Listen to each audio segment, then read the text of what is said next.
Welcome to this week's edition of Rains on the Cardinals podcast. Rob Rains, Mike Rains joining me in person as we're coming to you on location from our spring training headquarters hotel, the Homewood Suites at Palm Beach Gardens, out by the pool this afternoon. Not a bad place to be. The home away from home in spring training. It's not a bad place to be at the Homewood Suites. We've got a lot to talk about as we get through what's going on with the Cardinals this week here on the podcast.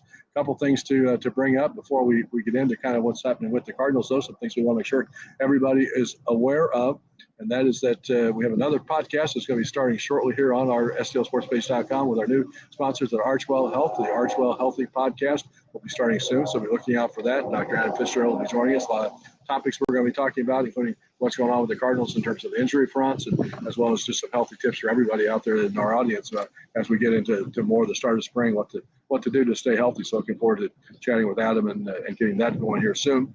A couple other things coming up to promote here on the website. If you're in the Jupiter area, we're going to be having a NCAA brackets selection Sunday watch party here at the Homewood Suites coming up on Sunday. So we would ask everybody RSVP to stlsportspage@gmail.com if you'd like to come to that. We'll have some pizzas and sodas and stuff, and cheer on the announcement of the teams. Of course, I'll be rooting for my Kansas Jayhawks. I don't think the Missouri Tigers are going to get there, but hey, you never know. They're going to start the SEC tournament tonight. We'll see what happens, right?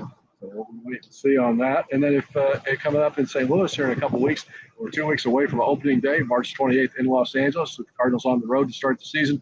We're going to be having a little pep rally luncheon at Helen Fitzgerald. So anybody who'd like to join us for that, well, space is limited. So first come, first serve. Anybody who's interested in coming up to that, I have a couple of guest speakers. Mike and I are going to be there to chat about the Cardinals, I guess, predictions and expectations for the season as it gets underway. So at lunchtime, noontime, plenty of time to come and have lunch and hang out, and then either hang out there to watch the ball game or go somewhere else if you'd like to watch the ball game. So just let us know again at RSVP to stlsportspage@gmail.com if you're interested in coming up to that event. Also want to, of course, thank everybody who came out to our party, our Homewood Suites party we have every year down here, our little pep rally and fundraiser for Rainbows for Kids last week. A great time was had by all. I think we had a really sellout crowd, the biggest crowd we've ever had here at the Homewood Suites. So appreciate everybody who came out to that. And those people who came out got to hear from a couple of guys that could factor into the Cardinals this season, Matthew Libator and Victor Scott II. And I think there's no question everybody who came to the party last week was impressed by Victor and what he had to say and his comments, Libator as well. But I don't think there's anybody who's been a more impressive player so far to this point in spring training than Victor Scott II.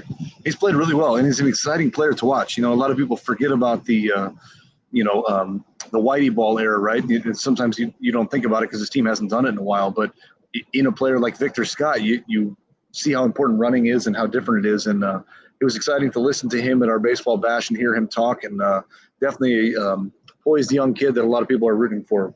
He even referenced Whitey ball. He said he wants to get it going, and that did emit a pretty loud cheer from the audience there. So I think everybody would like to see that. And the thing about Victor too is I think he probably came into spring training. I don't want to say he had no chance of making this club, but I think everybody thought he would probably be headed to Memphis to start the season. You look at the projected outfield. The Cardinals had predicted in November, or said in November and December, that they thought their outfield when the season began would be Newbar and left, Edmund and center, and Walker and right.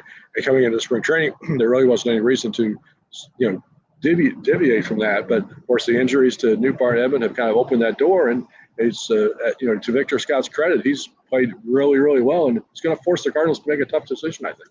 They always tell you in the spring training to come and just play the best that you can, right, and force their hand. And he's doing that, right? He's doing everything that he can to show that he probably deserves to start in center field, if there is some prolonged out for Edmund. And I think at this point in time where we're looking here, roughly 2 weeks from opening day, you're probably not starting the season with Edmund. It's just a question of how long is he going to be out at this point now. And I think that's one of the things they do have to take into account when you're trying to figure out the plan and the path for Victor Scott II is if Edmund's going to be out a month, just say, for example, and this hypothetically, we don't know. But if he's going to be out for a month, then he's going to come back. Is he going to come back as the starting center fielder? If he does, then does Victor Scott go back to Memphis? Or should Edmund Scott keep that job and Edmund then becomes your super utility guy, which we know he has the ability to play a lot of different positions? There's a lot of moving that have to be figured out. And then you also then kind of just flip over to left field. And what does that mean, too, with Scott's in center field? What does that mean for the left field position?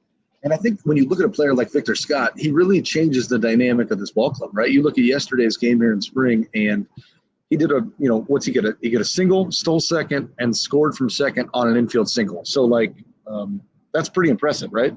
So, a player like that can really generate some offense for a team that was lacking in offense last year. And Manager Ali Marmol has also talked a lot this spring about the balance that you have to have between defense and offense. I mean, the club's defensive play in the outfield last year was not very good. And let's admit that if Jordan Walker's playing right, he's not really a candidate for a Gold Glove at this point in his career. He's gotten better. He's working hard at it, and I think he's going to be fine in right field. But you're going to have good defense at the other two outfield positions. And the one thing about Victor Scott is in center field, minor league Gold Glove winner last year. But the other part about that is because of his speed, he covers a lot of ground, and he gets that ball. So as much as we like Dylan Carlson, I think right now you have to say Victor Scott is probably the better defensive center fielder, and right now he's probably the better offensive center fielder. And the other thing you have to consider too are the other alternatives that are out there, right? The other potential spot in the outfield there is Alec Burleson, probably, when you're looking at both Nootbaar and Edman being out. And I think we would all say, yes, Jordan Walker might have struggled a little bit defensively, but we would rather see him out there than Alec Burleson, because we've seen Burleson last year spin around a couple times and not know where the ball was. So you've got some options there. I mean, and like we've talked about before, you've also got another utility player, Brendan Donovan, who could fill a couple of these spots too. But I think at the end of the day, your best defensive lineman puts Victor Scott in second and Victor Scott in center and Carlson in left field. And then if they're worried about the offense, and Carlson did hit a home run on Thursday and Wednesday as we taped this show, and I think that's a good sign for him because he has not had a very good spring. So he's got a couple weeks now to see if he can get up to speed a little bit. They're not really worried about his defense. They know he can play defense wherever any of the three outfield spots, but I think they would like him hitting a little better, especially from the left side of the plate.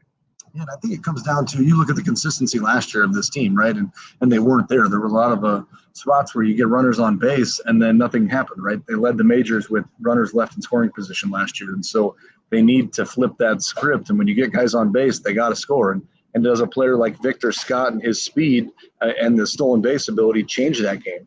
Especially now with somebody asked the question at the baseball bash of now that you can only throw over twice for a pickoff, how does that help your game? And a player that can run as fast as Victor Scott does, it helps his game a ton. Yeah, I think he's got 4 stolen bases this spring, which is not a lot in spring training. But again, you're getting limited opportunities because some of the times he's gotten on base, he couldn't steal. He would have had one more the other day. He and Nolan Gorman tried to pull off a double steal, but they threw catchers through behind him to second base to get Gorman. So he lost his stolen base at third because of that. He also got caught stealing when Betancourt just a BB to get him with the Marlins the other day at second base. So a really great throw. You have to tip your hat to that. So he's going to steal his bases. There's no question about that. And the other thing about him, so we're not going to chat here about the Cardinals on this week's Reigns on the Cardinals podcast, is that if we talk about how well Victor Scott II has played this spring, you have to follow that up very quickly with how well Alec Burleson has played. He's had a very, very good spring. And again, if performance matters, if you're trying to pick the 26 best players to start this season, and you can't have Nootbaar and you can't have Edman, I think you have to have Burleson on the team either as the left fielder or as the DH, and I think Victor Scott has to play center field. And as you talk about, Burleson, he has played very well, and that's the thing is these guys need to take advantage of the situations that they've been in, and Burleson had done that. The other guy who I think is having a very good spring is Brendan Donovan, and so it kind of creates that you're starting to get who's the odd man out here, right? And I think that right now Carlson really needs to step up offensively and be there because, yes, Carlson is probably the better defensive outfielder than Burleson, but with the way Burleson is hitting compared to Carlson, he probably fits that spot a little bit better right now. And don't be surprised if Donovan starts getting some reps in left field this weekend. Will he played third base the other day for the first time? Worried about his elbow, his throwing elbow. They want to make sure it's okay. And I think you're going to see him out in left field a little bit. The thing, of course, that we don't know is that at the time that Nootbaar was hurt and Edman, of course, was already hurt, they did say there was probably a better chance that Nootbaar would be back by opening day ahead of Edman, or at least be back before Edman, whether or not that's opening day. But 2 non-displaced fractures of his rib cage, 10 to 14 days seems like an awful quick prediction for me that he's going to be ready to play. I just don't see it. And I think, too, teasing our upcoming podcast now with Archwell Health and Dr. Adam Fitzgerald, it'd be great to get his opinion and hear how do you recover from 2 non-displaced fractured ribs, right? So it'll be interesting to hear his opinion and how quick you can come back. Because to me, 10 to 14 days with a fractured rib trying to swing a bat sounds very painful to me. I guess the good news is that if both those guys can't play, it does seem like now the Cardinals have some options about who to take. And I think before maybe spring training started, you would have said if those two guys are going to be out at the start of the season, the Cardinals might be in trouble. But right now, the way those other guys are playing, maybe they'll be okay there.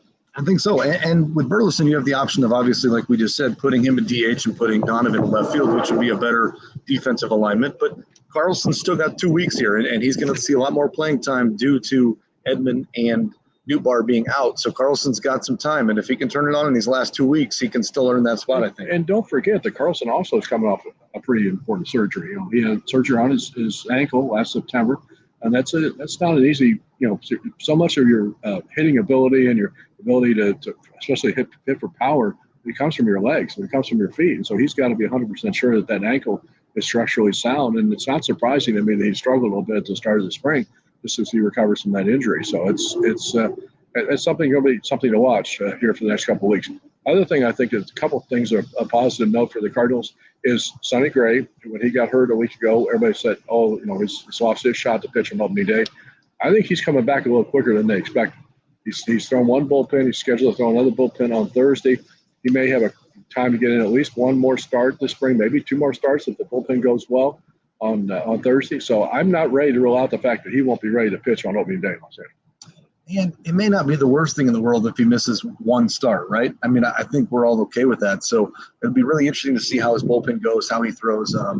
You know, because if you're telling me that opening day he can give you 60 to 75 pitches, would we take that? I think we would, because, you know, you're not those first couple starts, the guys aren't going a whole lot anyways, right? So especially against that lineup in the Dodgers, you got some tough potential there. So it's going to be a challenge either way, but I'm excited to see how he progresses here in the next couple of weeks. Yeah, he'll be a guy, definitely be a guy like Carlson, like Scott there, but be focused on and watching here in the next couple of weeks.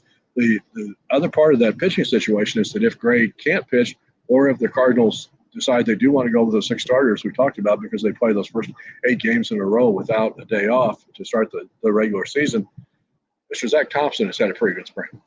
As we talk about highlights this spring, Zach Thompson has done very well.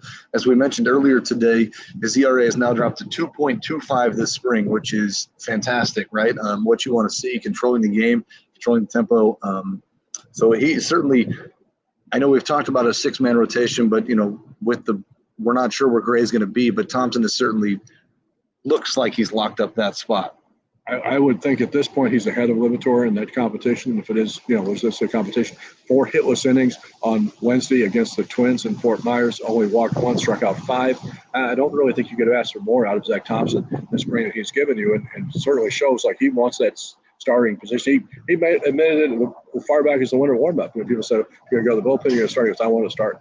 I mean, and Liberatore has said that he wants to start too, but I think you know, he pitched pretty well out of the bullpen last year when the Cardinals moved into that role. So if I had to say right now what will happen, I think Thompson becomes your 6th starter, but then, or maybe in the rotation if Gray can't pitch. Interesting thing to me will be after those first 8 games, then what happens with Zach Thompson?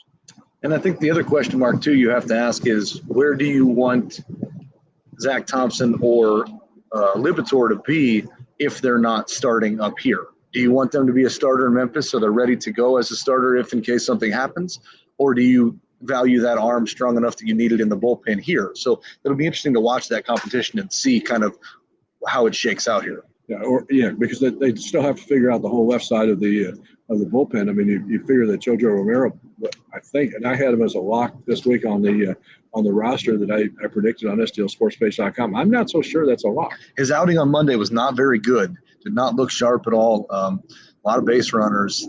So it'll be interesting to see kind of how he continues to push through there. But last year was great. I have not seen anything that impressed me yet so far. And if they want to go with 2 left-handers or 3 left-handers in that bullpen, that's also a factor that they're going to have to figure that out. And when they watch Palante, you know, he's a guy who's typically a reverse splits type of pitcher. And so you'll see Palante face a lot of lefties, even though he's right-handed. So they know they feel pretty confident in him.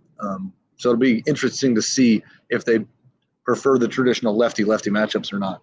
We all thought coming into camp that bullpen competition was going to be something that was going to be probably the biggest battle in camp. Riley O'Brien has pitched very well from the right side, but still a couple of those spots open, depending on what they want to do with Thompson and Liberatore, and then especially from the left side. So a lot of things to play for. The Cardinals, as of Wednesday afternoon, Cardinals still said 56 players on the big league roster when you count the non-roster players still in camp. They're going to start the season with 26. So you got 30 player moves that have to be made in the next 2 weeks. So more players who are in the camp now who won't be on their roster on opening day than there will be on their roster. So that's a lot of decisions to make.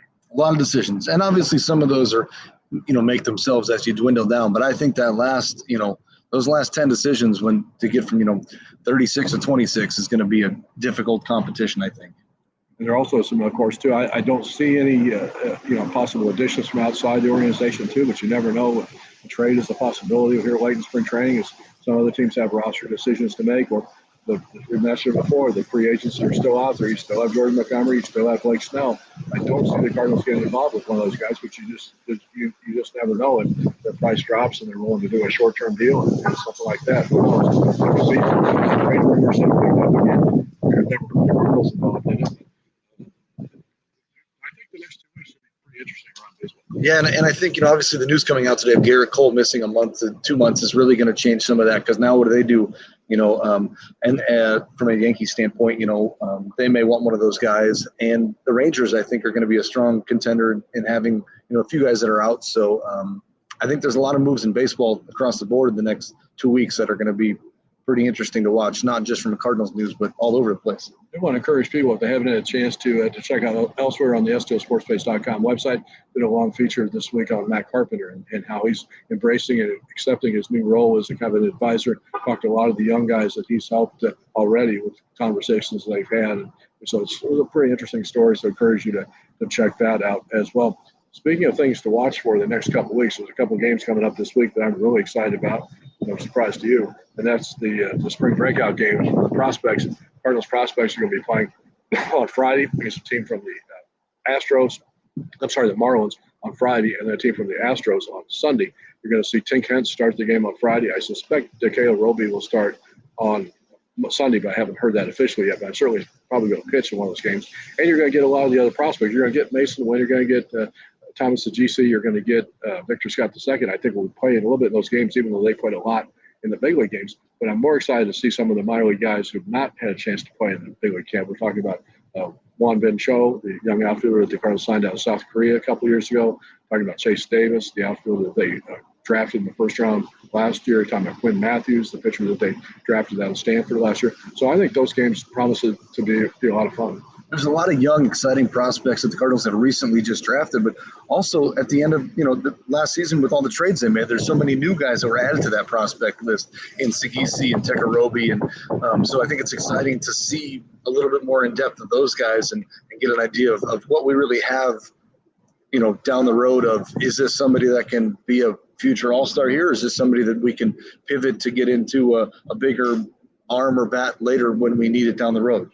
Zach Showalter's on that list to possibly pitch in one of those 2 games. He was one of the players, the youngest player that the Cardinals acquired from Baltimore for Jack Flaherty last year in that trade deadline. So that comes up on Friday and Sunday. And for everybody that's in Jupiter or going to be in Jupiter for this weekend, just a point of information so you know, if you have a ticket for that day's regular scheduled games, both those games are scheduled to be at Roger Dean Chevrolet Stadium Friday night game and the Sunday afternoon game. If you have a ticket for those regular season games, that same ticket will get you in to the prospect game. You don't need a separate ticket.